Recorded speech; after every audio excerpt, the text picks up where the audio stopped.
as I read Romans 5, for instance, Paul is teaching there that somehow all human beings are caught up in the initial sinful act of Adam, that his sin and death becomes the sin and death of all human beings, who are, of course, traced back to him.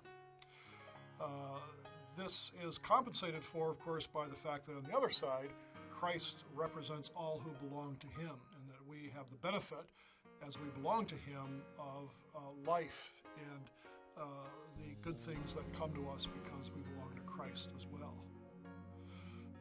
The idea of what we sometimes call original sin has been called an offense to reason. In his day, Pascal, the great French philosopher, theologian, dealt with this. And he said, in a sense, yes, it is. It is hard for all of us to understand how it can be fair for all human beings to be judged by something Adam did so many millennia ago. Yet that's what Scripture seems pretty clearly to teach. I don't think we can ultimately remove that offense, but there are a couple of things we can say.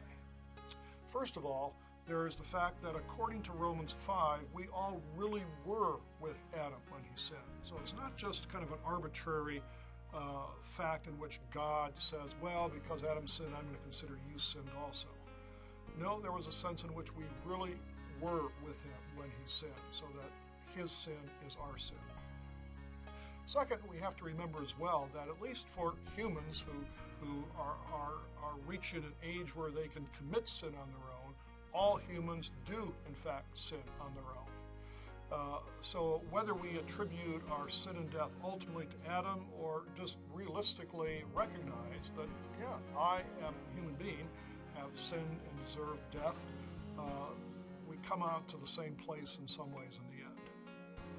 And the third point, and this is a point that Pascal made himself, is original sin can be a sort of offense to reason, but he went on to say, how do we explain the world without it? I think that if any of us are realistic about the world we live in, we're going to see that, in fact, the tendency of humans is to be self-centered, to be concerned about themselves, to treat others badly, to exalt ourselves at the expense of others in all kinds of ways. I'm always amused when people say, oh, there is a genocide that took place in country X. What a terrible thing, what an unusual thing. And in fact, if you look at human history, genocide has been the typical thing that has happened again and again and again and again. And Pascal's point was to say, how do we explain the actual human condition we see around us, unless something like an original sin in Adam took place, so that we can understand how universally it is the case that humans everywhere, all across the globe, are caught up in this nexus of evil and sinfulness and ultimately